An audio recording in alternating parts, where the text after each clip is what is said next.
چین کی وزارت خارجہ کی ترجمان ماؤننگ نے اعلان کیا کہ سی پی سی کی مرکزی کمیٹی کے پولیٹیکل بیورو کے رکن اور وزیر خارجہ وانگ کی دعوت پر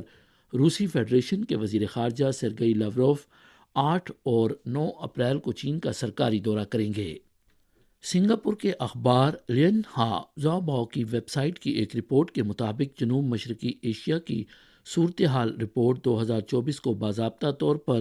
2 اپریل کو جاری کیا گیا۔ اس رپورٹ میں چین اور امریکہ کے بارے میں جنوب مشرقی ایشیا کے لوگوں کے تاثرات اور اعتماد کا تجزیہ کیا گیا ہے اور توجہ میں رہنے والے بہت سے جغرافیائی سیاسی مسائل پر رائے شماری کی گئی۔ سروے سے پتہ چلتا ہے کہ چین کو اقتصادی اور سیاسی طور پر جنوب مشرقی ایشیا کا سب سے با اثر ملک سمجھا جاتا ہے۔ جہاں تک اس مفروضے کا تعلق ہے کہ اگر انہیں چین اور امریکہ کے درمیان کسی فریق کا انتخاب کرنا پڑا تو اس سال زیادہ جواب دہندگان